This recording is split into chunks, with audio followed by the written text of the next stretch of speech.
우리 한사랑교회는 해마다 처음 5주일 동안은 우리 신앙의 기본기를 돌아보고 한 해를 시작합니다.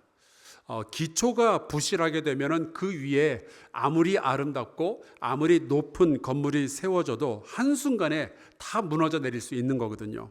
우리의 신앙도 마찬가지입니다. 기초가 튼튼해야 우리는 더 자유로울 수 있고, 기초가 튼튼해야 우리는 더 깊고 또 넓게 성장을 할 수가 있는 거죠. 만약에 우리가 기본기를 무시하면 어떤 일들이 벌어지게 될까요? 지금 보시는 이 사진은 40년 전 1986년 1월에 발사되었던 챌린저호라는 우주 왕복선입니다. 우리나라는 이제 겨우 누리호 로켓 쏘는 수준인데, 미국은 이미 40년 전에 우주로 발사되었던 로켓이 다시 지구로 돌아오고 그걸 또다시 쓸 수 있는 수준의 엄청나게 앞선 기술을 이미 다 가지고 있었어요. 그런데 이렇게 첨단 기술이 집약된 우주선은 발사된 지 73초 만에 공중에서 폭발을 하게 되죠. 저는 그 폭발 장면을 뉴스를 통해서 봤는데요, 정말 끔찍했고 굉장히 충격적이었습니다. 그런데 그 폭발의 원인은 컴퓨터의 오류도 아니었고요, 수학 계산을 잘못한 것도 아니었어요.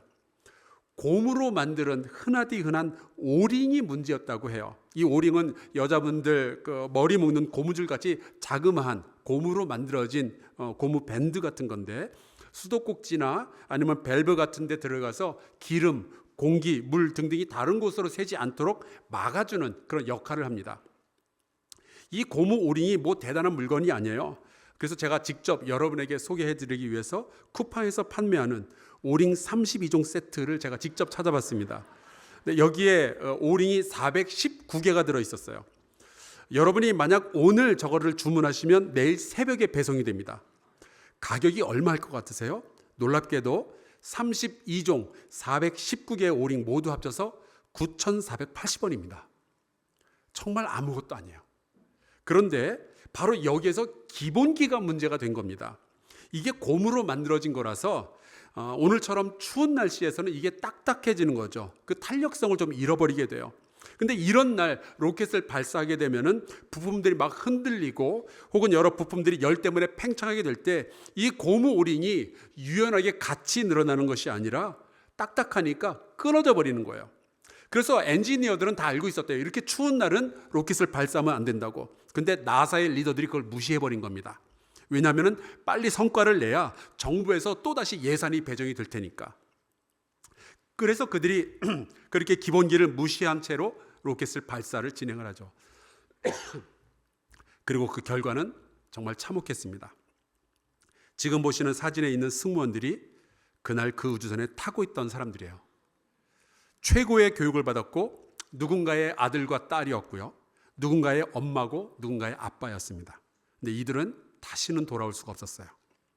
여러분, 이 기본기는 작고 별것 아닌 것 같아 보이지만 이것이 무시되면요, 언젠가는 나뿐만이 아니라 내 주변에 있는 여러 사람들의 삶까지 망가뜨릴 수 있는 아주 위험한 일인 거죠.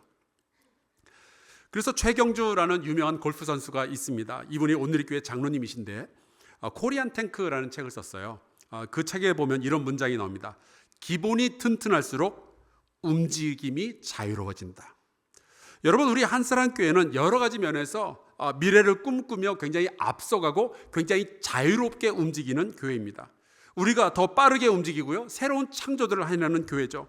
또 시대를 리드하는 새로운 교회이기도 합니다만은, 그럴수록 우리는 2000년 전에 교회의 역사가 증명했고 2000년 동안 우리가 이어왔던 이 신앙의 기본기를 점점 더 중요하게 생각을 해야 되는 거예요. 여러분, 기본이 튼튼할수록 움직임이 더 자유로워지는 겁니다. 만약에 우리의 신앙이 점점 더 뭔가 좀 움츠러들고 있고 자유로워지지 않고 있다면 어쩌면 우리는 새로운 것을 배우지 못해서가 아니라 우리의 기본을 잃어버려서 그럴 수도 있어요. 그래서 오늘은 그 기본기들 가운데 첫 번째로 예배에 대해서 한번 점검을 해보도록 하겠습니다. 자, 우리가 살다 보면은 굉장히 대답하기 곤란한 질문들을 받을 때가 있을 거예요. 이런 질문 받아보셨나요? 중국집에 갔을 때 나오는 질문 있죠. 짜장면인가? 짬뽕인가? 혹시 우리 찬양대 짜장파 손 들어보세요. 짜장파.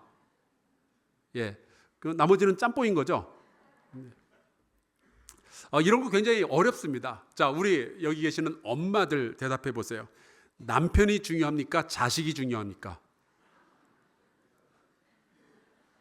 이거 대답하기 곤란한 거죠. 우리 장로님들, 설교는 긴 게 좋습니까? 짧은 게 좋습니까? 그렇게 솔직하게 대답 안 하셔도 될 텐데. 예. 옛날엔 어른들이 예쁜 아기만 보면 꼭 물어보는 장난기 섞인 질문이 있었어요. 뭐죠? 엄마가 좋아? 아빠가 좋아? 근데 이렇게 곤란한 질문들은 우리 한국 사람들만 던지는 줄 알았더니 아프리카 사람도 그러더라고요. 몇 년 전에 출판된 책들 가운데 집으로 가는 길이라는 작품이 있어요. 이스마엘 베아라는 아프리카의 시에라리온의 그 평범한 아이가 12살 때, 우리나라로 치면 이제 초등학교 6학년이 되는 나이죠. 근데 그 나라에 내전이 터지면서 그 사람들이, 이 나라의 리더들이 군인이 필요하니까 12살짜리 아이들을 징집을 한 거예요. 그래서 그 나이에 군인이 되어서 총을 들고 전쟁터에 나갔던 이야기를 쓴 책입니다. 근데 저 책의 말미에 이런 우화가 하나 나와요. 한 아프리카의 사냥꾼이 원숭이를 보고 그 원숭이를 쏘려고 합니다. 근데 그 원숭이가 이런 질문을 던지는 거예요. 만약 내가 나를 쏘면 내 어머니가 죽을 것이고, 만약 나를 쏘지 않으면 네 아버지가 죽을 거다. 자, 이 말을 듣고 갑자기 이 사냥꾼이 딜레마에 빠집니다. 이거 쏠 수도 없고 안 쏠 수도 없는 상황이 된 거죠. 여러분 같으면 어떻게 하시겠어요? 대답은 하지 마시고 어떻게 하시겠어요? 작가는 그런 이야기를 해요. 자기 같으면 그 원숭이를 쏘겠다고. 그러니까 어머니가 죽어도 되기 때문이 아니라 그놈의 원숭이가 다시는 그런 질문을 못하게 막고 싶다는 거예요. 사람을 고통스러운 선택으로 몰고 가는 그런 질문을 못하게 만들겠다. 왜냐하면 이 시에라리온의 정치인들이 어린아이들을 불러놓고 그런 선택을 강요를 했었거든요. 너의 친구와 너의 가족을 네 손으로 직접 죽이지 않으면 네가 죽을 거다. 선택해라. 그렇게 해서 12살짜리 아이들이 군인으로 끌려가고 거기에서 울면서 자기의 친구들을 총으로 쏘았던 기억이 너무 아프니까 이런 질문을 못하게 막아야 된다라고 이야기를 했던 거죠. 오늘 우리가 창세기의 말씀을 같이 읽었는데 창세기를 읽다 보면 늘 오래된 질문이 하나 떠오릅니다. 닭이 먼저인가? 달걀이 먼저인가? 여러분은 어떻게 생각하세요? 맞아요. 저는 닭이 먼저라고 말씀드리고 싶어요. 요즘 새벽마다 우리가 창세기 말씀을 묵상하고 있는데 하나님께서 땅의 생물들을 다 창조하시죠. 그리고 새들도 만들어주시고 거기에 이제 복을 주시면서 창세기 1장 22절에 이런 말씀을 하셨어요. 새들도 땅에 번성하라 하시니라. 저는 이 말씀 아무리 봐도 하나님께서 달걀을 보면서 하신 말씀 같진 않아요. 이거는 닭에게 하신 말씀이겠죠. 닭을 먼저 창조하시고 이 닭들이 하나님의 말씀대로 번성하기 위해서 낳은 것이 달걀이 됩니다. 닭들이 머리는 좀 나쁠지 몰라요. 그래도 달걀을 낳고 이것을 21일 동안 품어서 병아리가 나오는 것이 가장 자연스럽지 않아요? 그래서 저는 닭이 먼저라고 생각을 합니다. 근데 제가 목회하면서 이런 곤란한 질문을 들은 적이 있어요. 목사님, 예배가 중요합니까? 쉬는 게 중요합니까? 주말이 되었을 때는 쉬는 게 먼저입니까? 예배가 먼저입니까? 그 배경은 이래요. 현대인들은 다들 너무나 바쁘게 살아가고 있다는 거죠. 아이들은 일주일 내내 학교 가고 학원 가고 공부해야 되고, 직장인들은 일터에 가서 아침부터 저녁까지 일을 해야 되고, 가정주부들도 혹시 집에 있다면 집에서 또 열심히 뭐 이런저런 일들을 해야 되는 거잖아요. 그러면 은퇴하고 이제 일 안 하신 분들은 쉬고 계실까요? 아니요. 제가 최근에 들었던 이야기가 있어요. 백수가 과로사 할 수 있다. 그러니까 다들 얼마나 힘들고 열심히 바쁘게 살아가고 있는지 모르겠습니다. 그래서 이제 질문은 이런 거죠. 다들 학교 다니느라 바쁘고 일하고 가정 돌보고 육아하느라 다들 쉬지 못하고 전부 다 지쳐 있다는 거예요. 그래서 주말이 되면은 쉬고 싶다는 거죠. 식구들하고 여행도 가고 싶고. 근데 마침 그런 마음을 가지고 창세기를 보니까 하나님도 일주일 일하시고 쉬시지 않았느냐. 그러니까 우리 인간들도 하나님처럼 일주일 열심히 일을 했으면 주말에는 쉬어야지 왜 굳이 이 추운 날 굳이 교회까지 가서 예배를 드려야 되느냐 하는 거죠. 이런 질문이었어요. 들어보니까 그럴듯해요. 그런데 여러분, 우리가 이 말씀에서 굉장히 오해하는 것이 있습니다.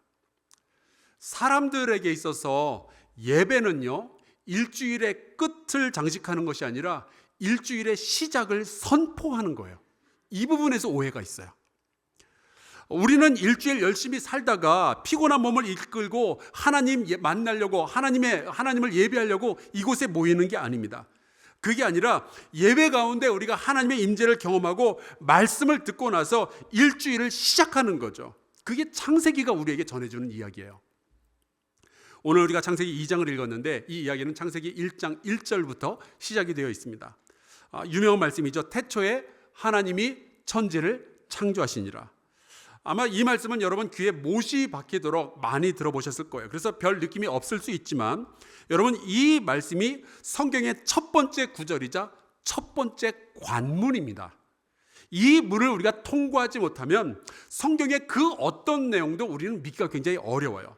그런데 만약에 이 첫 번째 구절, 첫 번째 문을 믿음으로 통과할 수 있다면 그 다음부터는 성경에 있는 모든 말씀들이 정말 믿어지고 은혜가 되고 감사하게 되는 거죠. 여러분, 하나님이 천지를 창조하셨다는 이 사실을 믿을 수 있다면 아브라함이 100살의 아들을 얻었다는 이야기도 믿을 수 있고요. 모세 시대에 홍해가 갈라졌다는 말씀도 믿을 수가 있어요.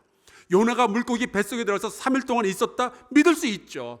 예수께서 성령으로 잉태된 것도 믿을 수 있고요. 예수님께서 십자가에 달려 죽으셨다가 3일 만에 부활하신 것도 믿을 수 있습니다. 그 예수님의 보혈로 우리의 죄가 용서함 받고 우리가 하나님의 구원받은 백성이 되는 것도 믿을 수가 있죠. 태초에 하나님이 천지를 창조하시니라.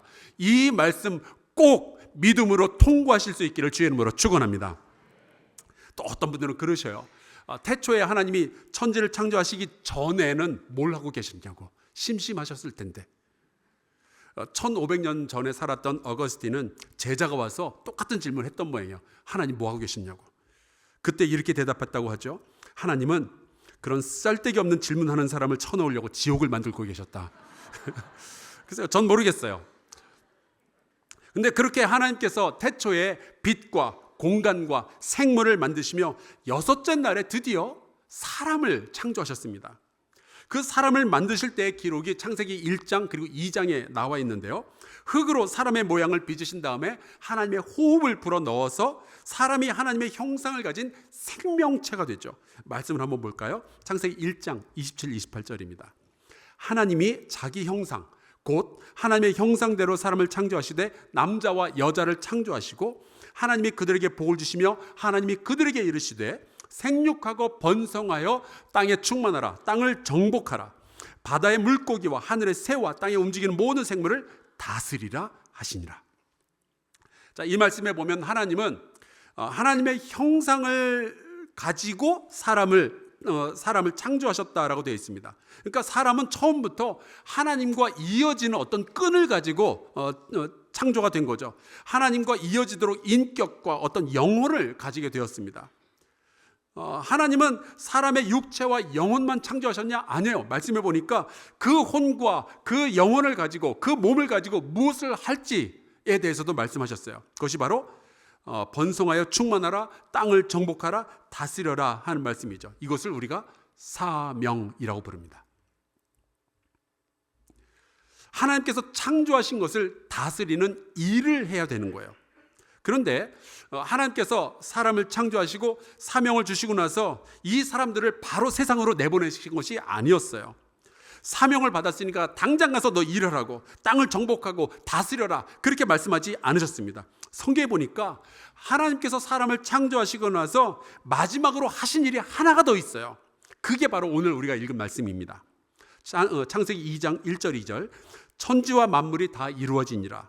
하나님이 그가 하시던 일을 일곱째 날에 마치시니 그가 하시던 모든 일을 그치고 일곱째 날에 안식하시니라. 자, 여기서 우리가 꼭 좀 짚고 넘어갈 말씀이 보이죠. 여기 보면은 하나님께서 하시던 창조의 일을 여섯째 날에 마치셨다라고 되어 있지 않습니다. 일곱째 날에 마치셨어요.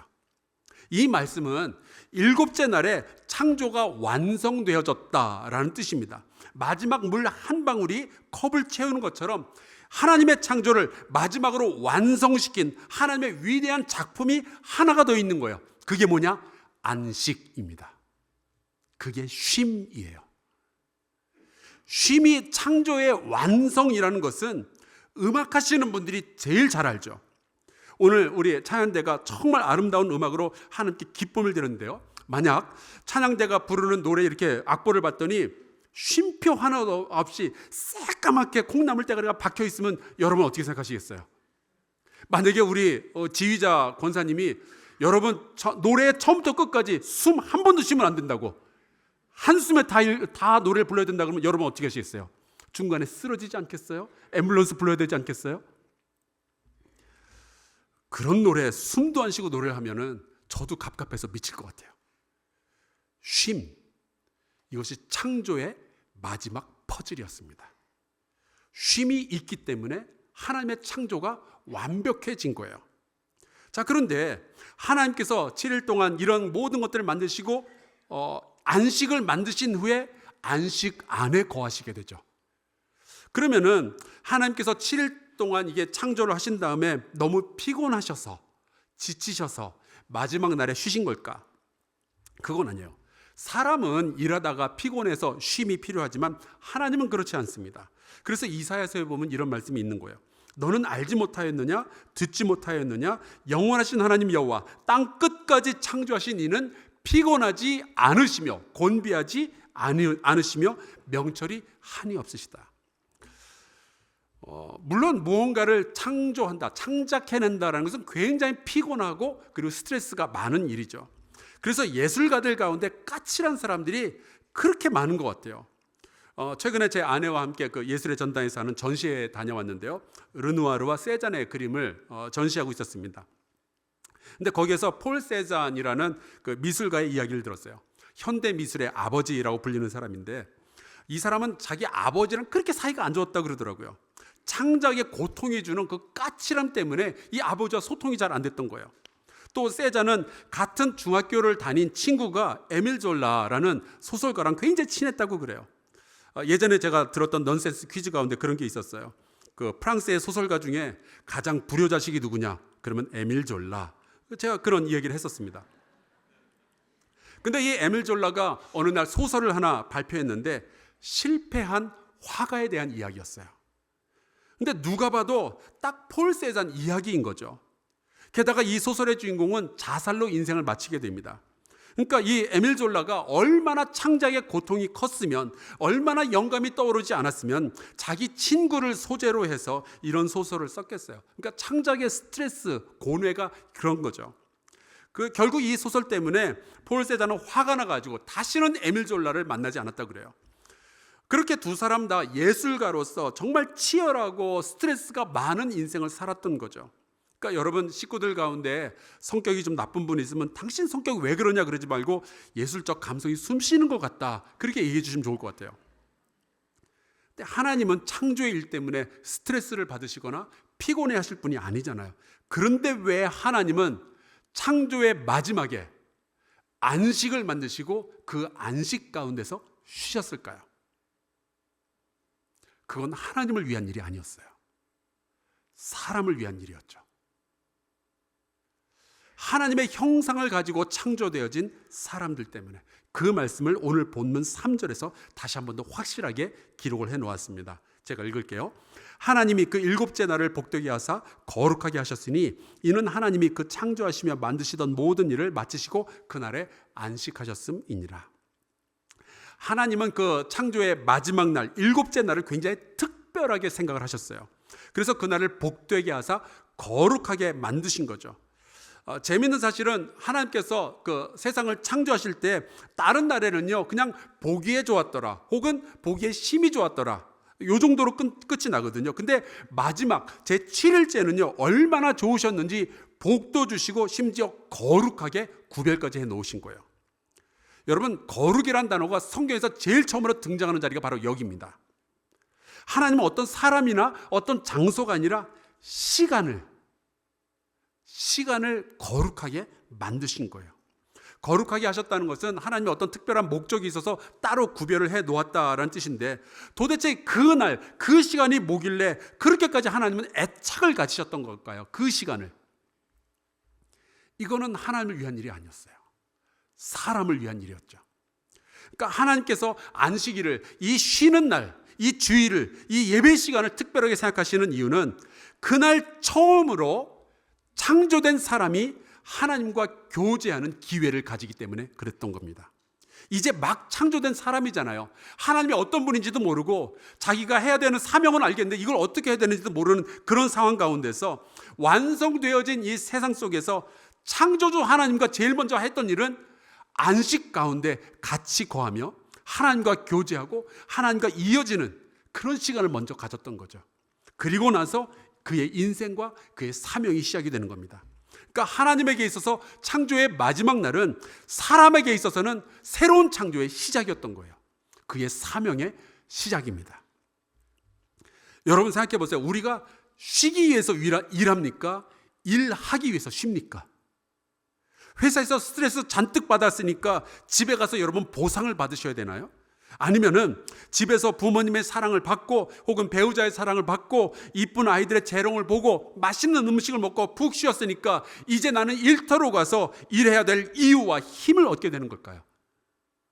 어차피 돌고 도는 인생, 그게 그거 아니냐라고 생각하기 쉽지만 여러분 삶의 태도는 완전히 반대가 됩니다.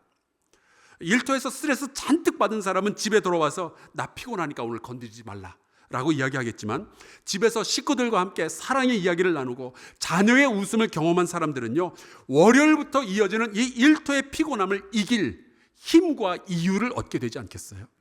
우리가 살아야 할 이유를 알고 출발하게 되지 않겠어요? 여러분 창세기에 의하면은 우리는 일주일 동안 받았던 스트레스와 피곤을 무릅쓰고 지친 마음과 몸으로 예배에 나오는 게 아니에요. 물론 그렇게 나오시는 분들을 주님께서 기억하시고 그들을 위로하시며 그들에게 치유의 복을 더하여 주실 줄로 믿습니다. 그렇지만 창조의 순서를 보면 우리가 먼저 예배 시간을 통하여서 하나님과 이어지고 우리가 일주일을 살아야 하는 어떤 이유와 사명을 먼저 받게 되는 거죠. 이 순서가 반대가 되면요, 일하느라 너무 피곤하고 바빠서 교회에 못 가겠습니다라는 이야기가 나오는 거예요.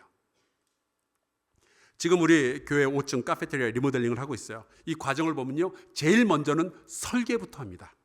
그리고 나서 공사를 하게 되죠. 만약에 이 순서가 바뀌면은 난리가 나는 거예요. 공사를 하다가 나중에 설계를 바꾼다? 이거 너무나도 어려운 일이죠.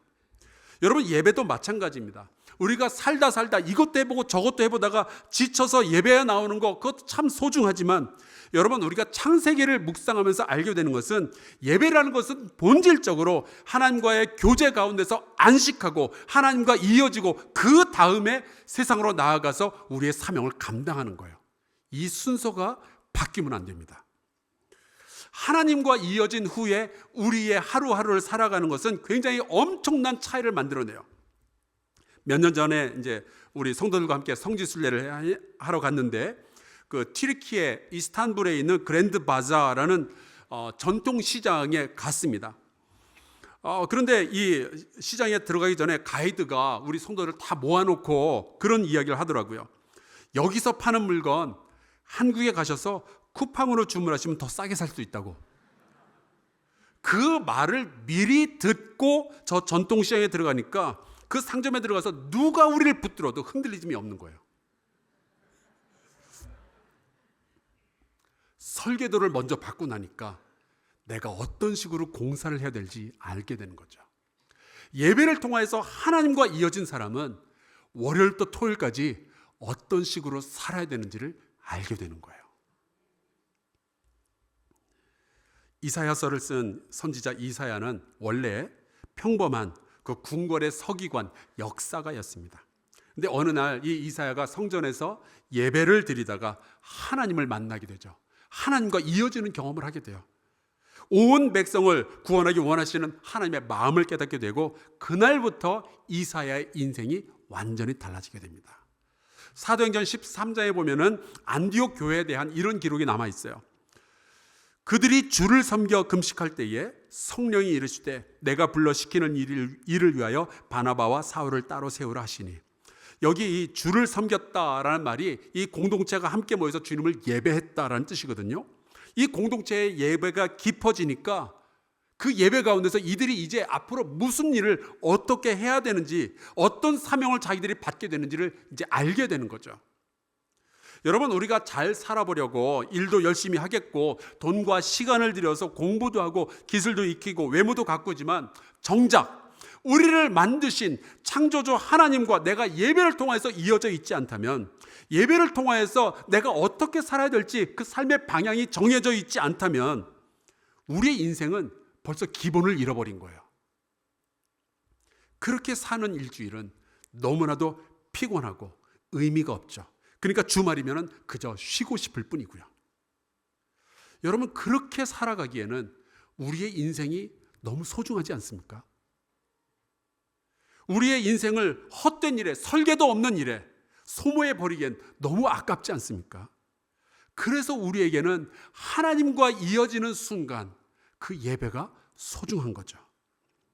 그래서 하나님은 이제 막 창조된 사람들이 바로 세상에 나가면 안 될 것을 아셨기 때문에 이 사람들과 하나님이 이어지는 순간 안식일이라는 이 쉼을 마련해 놓으셨던 거예요.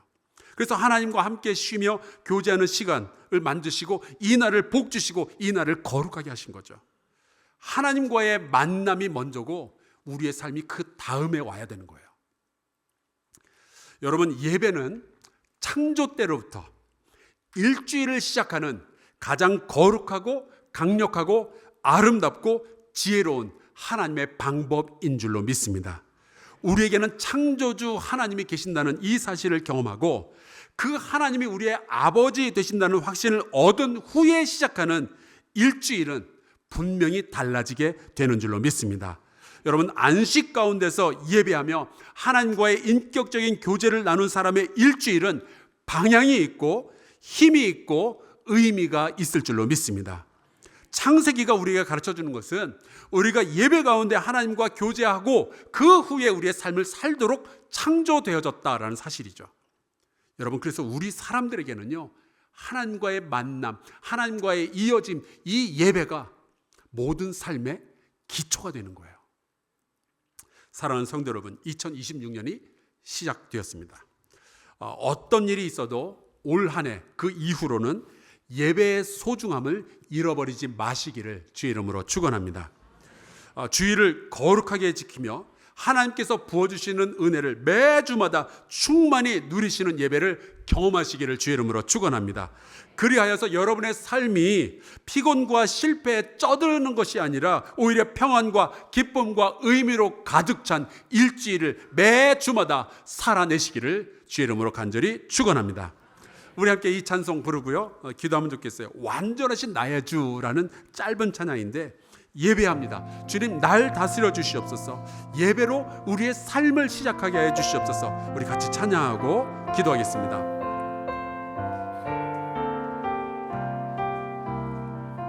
완전하신 나의 주님,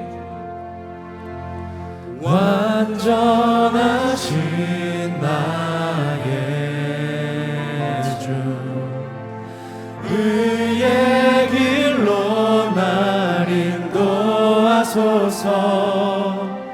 행하신 모든 일 주님의 영광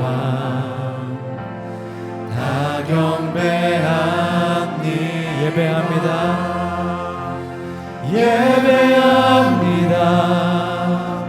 찬양합니다.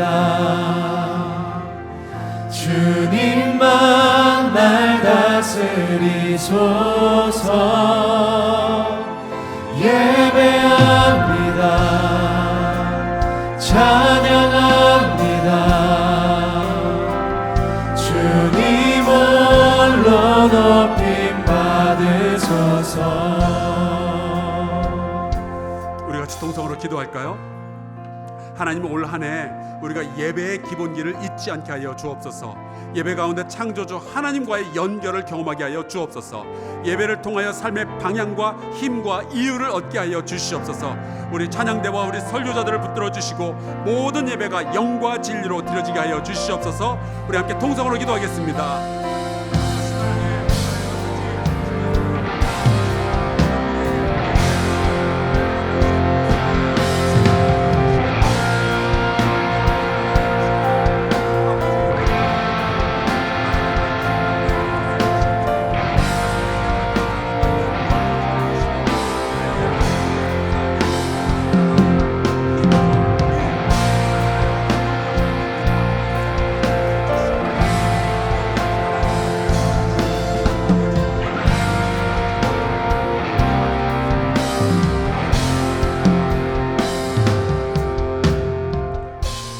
하나님 고맙습니다.